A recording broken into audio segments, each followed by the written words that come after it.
Hi යාළුවනේ මේ මම අද ඔයාලට කියලා දෙන්න හදන්නේ පරවියෙක්ගේ කොහොමද අපි වයස බලන්නේ කියලා. එතකොට වයස බලනවා කියන්නේ දැන් මම ගොඩක් මේක කියලා දෙන්නේ මේ පරවි හදන අලුතෙන් පරය හදන අයට මේ පරණ පරය හදන අය ගොඩක් අය මේක දන්නවා.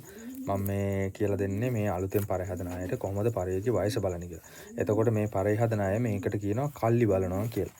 එතකොට අපි බලමු දැන් කොහොමද කල්ලිය බලන්නේ කියලා. කල්ලි බලනවා කියන්නේ මේ සතා ඉපදුනාට පස්සේ මෙයාගේ මේ මෙතන ඉඳලා මෙතනට පිහාටු 10ක් තියෙනවා. ඒ 10 මෙයාගේ ඉපදුන දවසේ ඉඳලා මෙතන ඉඳලා හරියට බැලුවොත් මෙතන ඉඳලා මේ පරවියෙක්ගේ තටු 10ක් තියෙනවා හරියටම.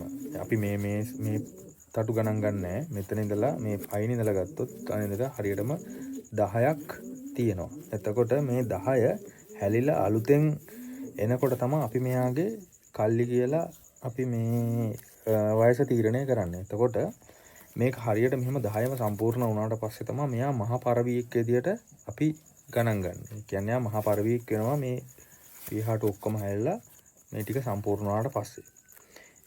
ඊට පස්සේ සාමාන්‍යයෙන් මේ පරවියෙක් ඉපදිලා එයා සාමාන්‍යයෙන් කියන්නේ කන්න පටන් අරගෙන සාමාන්‍යයෙන් මාස දෙකක් විතර වගේ යනකොට එයාගේ කල්ලි වැටෙන්න පටන් ගන්නවා. ඊට පස්සේ තමයි දිගටම යන්නේ.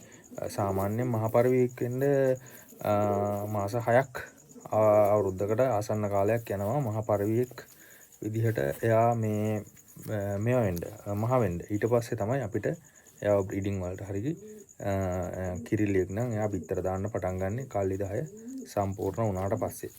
ඒ කාලය පොඩ්ඩක් අර මං කිව්ව කාලය පොඩ්ඩක් හැම වෙන්න පුළුවන් මාසෙද දෙකද කියන එක මේ ඒ ගැන හිතන්න එපා. මම මේ කියන්නේ මේ සත්තුන්ගේ අර මේ පිහාටු වැටිලා අලුතෙන් එන එකට තමයි මේ කල්ලි වැටෙනවා කියලා කියන්නේ. ඒතකොට අපි කල්ලි 2යි කියලා කියනවා, කල්ලි 1යි කියලා කියනවා. ඒතකොට අපි පරිවියෙක් කයින් හරි ගන්න ගියත් අපි අහනවා මේ පරිවියගේ කල්ලි කීයද කියලා. කල්ලි 2ද 3ද එහෙම නැත්නම් කල්ලි 10 සම්පූර්ණ වෙලාද එහෙම කියලා අපි අහනවා. ඒතකොට කල්ලි 10 සම්පූර්ණ වුණා කියන්නේ ඒ පරිවිය මහා පරිවියෙක් විදියට තමයි අපි ගණන් ගන්නේ.